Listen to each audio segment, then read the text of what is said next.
Hello and welcome back to the channel. So I've been promising this if you've watched my Insta and things like that. So yeah, I thought I'd introduce the latest fleet member. As you can guess, it's a Rover, but it's actually my Rover, believe it or not. So yeah, introducing the latest member.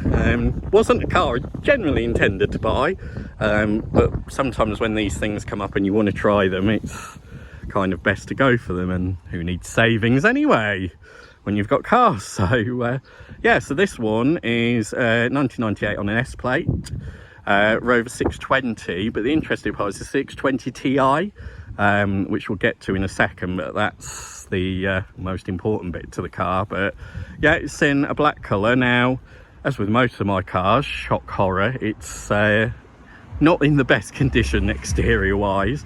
Backstory to this is it was a field find, if you like.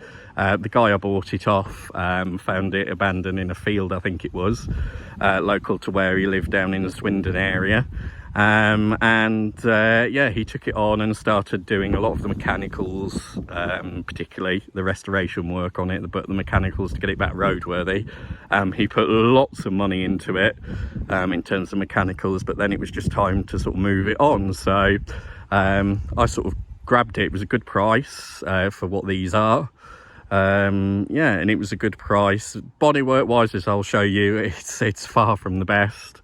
I guess if you're kind of into that thing, it's going to be kind of a rat look type car, because as we've sort of seen from Ryan looking to get quotes to paint the Tomcat, which is hiding over there, yeah, the paint at the minute is just crazy expensive. So it will be getting bits of paint, but it will be done by us at home, and it'll never be a show winner. But then, you know, I don't intend my cars to ever be like that, because I drive them and enjoy them. So yeah, we'll just take you around and I'll show you sort of bits of it. So yeah, this one's the 620 Ti, as I said, on a sort of fairly late to middling S plate. They did sort of lurch on to about V before the 75 came in.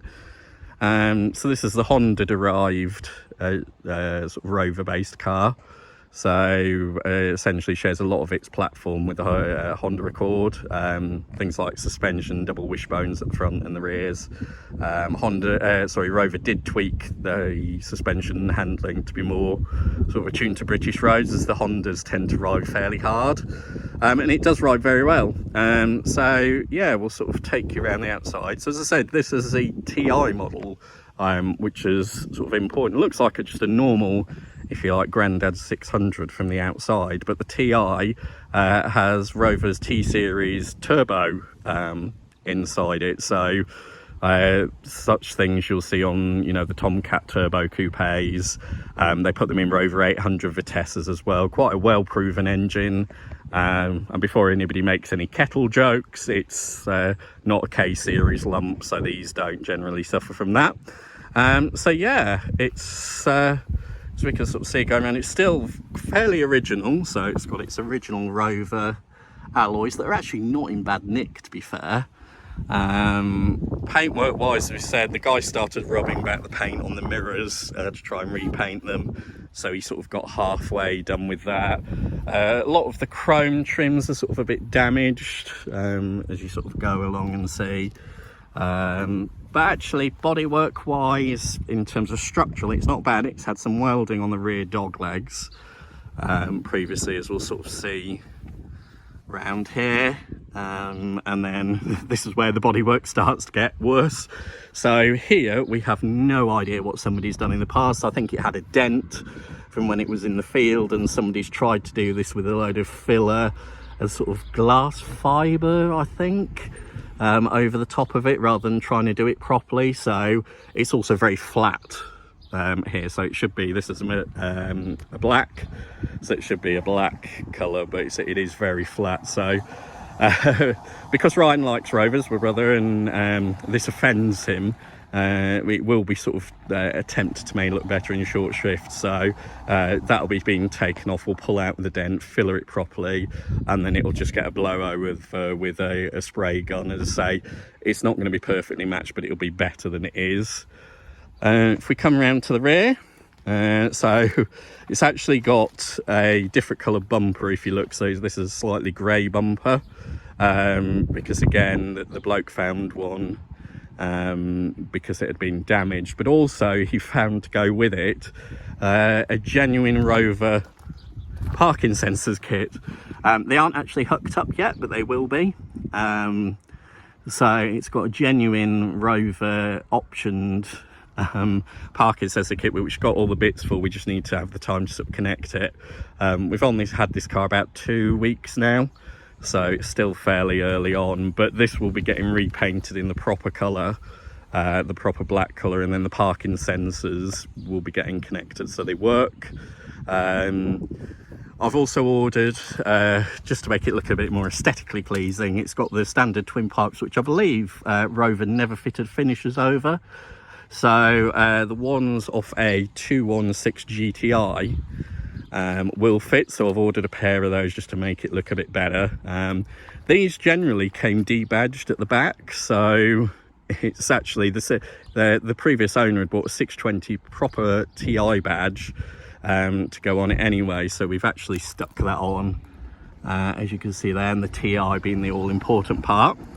It's had a new boot lid, so hence the Rover badge is missing, and I'm just trying to track one of those down, because the one he had didn't have the spoiler on it, so he sourced a correct colour one with the spoiler on the back, just to add to it. We'll come around this side again. You see sort of more of somebody's dodgy paint previously. But again, you know, this will get sort of flattened back, and then sort of a polish over. Again, coming down this side, you know, it's rust wise, it's very good. It has had, let's say, these dog legs done, but they've been done quite well.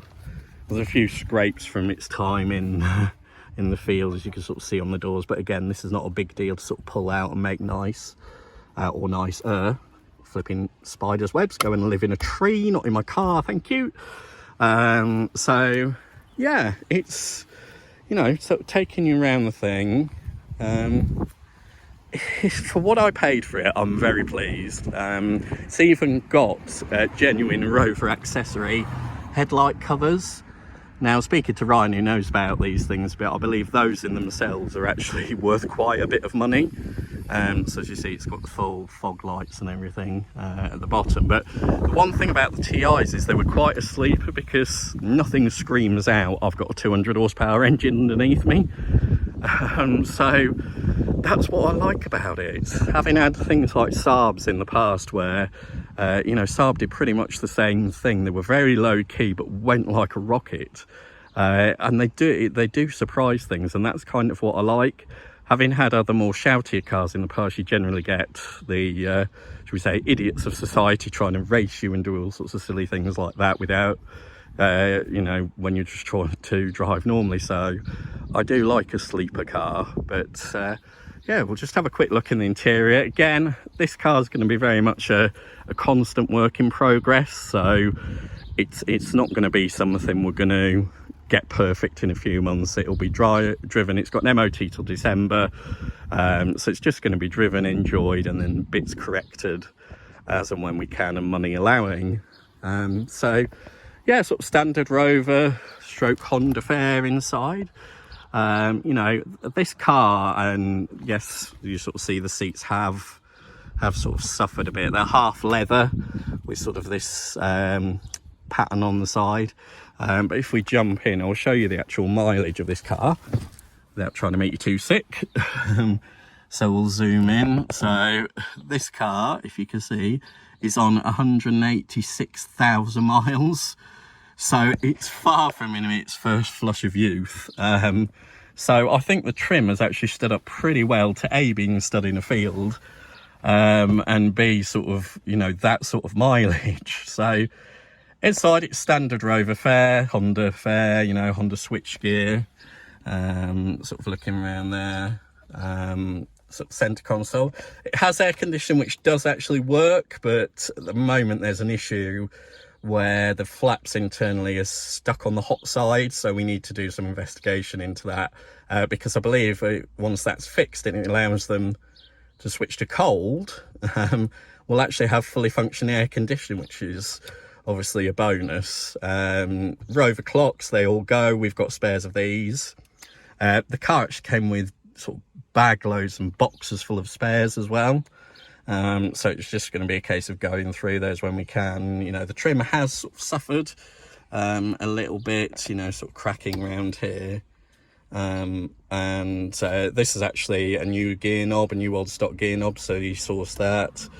4 electric window packs down here, and the other seat on this side. So, you know, for a car of this mileage, I don't think it's done too badly at all. It's a fairly late one, so you've got driver and passenger airbags. It's got electric heated mirrors. It's got heated rear screen. It doesn't have cruise, but I think only the GSI 623 GSIs had cruise. Audio wise, we've obviously put a different stereo in it. It's got one speaker on this side that's out, but generally the bass and the audio on these speakers, to say the standard Rover ones, still original, it's actually pretty damn good. So yeah, I think, you know, it's pretty good. The windscreen's got some chips and cracks starting to show in it, so I'm going to address those at some point through insurance. But yeah, if we sort of just have a look in the boot. Sorry for spinning you around hopefully too quickly. So it's also got sunroof. At the moment that's disconnected because the guy said he had some trouble with it previously. So those people who know sunroofs and know old car sunroofs, best to leave them shut if they're shut. Probably look at that at some point in the future, but if we can get the aircon working, I don't really need a sunroof. Other issues, it's got obviously Rover 600 is quite famous for the window regulators breaking. This has had pretty much all new ones apart from on that passenger left hand side, which doesn't work at the moment. So we'll come around here to the boot. If I can zoom you in, it's still got, and I'm going to get this remade, its original Rover Chipping and Motor Company sticker. So I will get that remade through a company that I know. It's had third-party sort of number plates on the back. But internal wise, the only thing it's missing, obviously because it was stood in a field, is the boot carpet and the surroundings. So I'm on the lookout of those. Just got sort of various rubbish and polishing kits, because I'm going to try and polish a bit of life back into the paint. I probably won't have much success, but might make it look a little better. But yeah, next stage is to try and get hold of the sort of covering side for there, and this side, and the boot floor carpet. It has got a small leak from this electric aerial thing here, so what I'm going to actually do is probably see if I could get a third-party electric aerial just to put in. It won't actually be used because we've got a dab head unit in there, so it'll be more for show rather than anything else. But yeah, I think I'm pretty happy for what I paid for it. These things, if you know about them, are going to go up in value ridiculously at some point. You know, and it's one of those cases of I wanted to get one now and try it before they do start going up. You know, other ones I've seen for sale are around the £2,000 to £3,000. I won't say how much I paid for it, but it was nowhere near that amount. So, you know, I think considering, yes, it needs work, but considering what it needs, I think I paid a pretty decent price for it. And these cars, you know, like I say, sort of sleeper cars. They were quite advanced for the time as well. So I'll just open the bonnet and we'll have a quick scoot under there. So save me faffing around with catches and things. Join me in a second. Right, you've joined me back under the bonnet of the 620. So yeah, this is the famous T series lump. So twin cam 16 valve with the turbo on it. So standard form without the turbo, the 2 litre ones put out around 150 horsepower. This one with the turbo puts out around 200. So this is where it's had a lot of the work done. The cam belt cover is missing at the moment. I've got that in the back. It just needs putting on, but you have to take off this engine mount in order to do that. So we're going to be doing that. Air conditioning pipe works all in situ, hasn't been disconnected. You may notice sort of some staining down on the block, and that's because it did have a water leak from 2 areas. So knowing it when I bought it, the guy said these drain plugs here he'd had a leak out of, but he'd managed to seal that. It then had a leak on a hose that's further down here, so we replaced that. £35 hose set for 3. Now it's watertight. It's had things like new alternator on it. In terms of the internals, it's had a complete top end rebuild. So it's had head gasket, it's had the head machined and polished. It's also had a new rebuilt turbo on it. So the guy spent a lot of money taking the original turbo, because he didn't want it to put out any more power, to a turbo company to rebuild and then properly test it, which they did, and it does pull very well. The only thing we found is it has got a vacuum leak, which again he was honest about when I bought it, and said it does feel a bit flat in places. And when you look, you can see we've been doing a bit of testing, but it's from this area here that's a rubber mount effectively, and a rubber gasket. So we've ordered a new one of those up, £30, and that'll be coming sort of in the next few days. So we'll fit that, and then that'll stop the boost leak from here.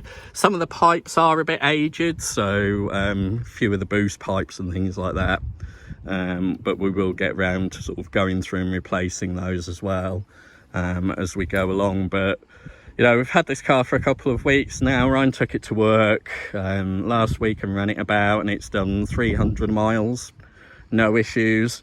The other thing the guy did was put fully adjustable bottom arms on it, so it does need tracking, because the tracking is out slightly, and yeah, it does sort of, that makes it sort of torque steer. So we'll get that done at some point as well. But these are things we'll do as we're sort of driving it around, and yeah, so latest member of the fleet. I didn't think it would be a Rover. Ryan has kind of got me into them, but I didn't think it would be something. In fact, I was looking for something completely different. I had ideas of Toyota Corollas or Toyota Coronas, or even a little Toyota Paseo to match the Supra. But this came up, I saw it on Facebook Marketplace. Knowing what I know about them, it was a good buy. It was good price, and I just thought it's a case of, you know, why not try it? And so far, you know, really, I've only driven it in anger sort of yesterday for 20 odd miles, and puts a smile on your face. So yeah, I'm very sort of happy with it. And yeah, join our videos as we go along. I'll do some more content on it. But yeah, it's surprising, you know, a lot of people I've spoke to said, well, if you don't like it, I'll buy it off you. So yeah, I think, you know, it needs its niggles fixed. It's got a few electrical ones. The central locking, for example, doesn't work. So it needs that sorting out. But these are things you can do as you go along, and I'm not, same with the paintwork, I'm not bothered about driving cars with room paintwork, as you see from the Supra and the Corrado. So yeah, that's an introduction to the 620 Ti, the latest member of our little fleet of cars. So thanks for watching. We'll have some more videos coming soon. There's going to be an update on the Renault 21 and how that's coming along as well. But I'll sign off for now and say thanks for watching, and do hit like and subscribe. See you all soon.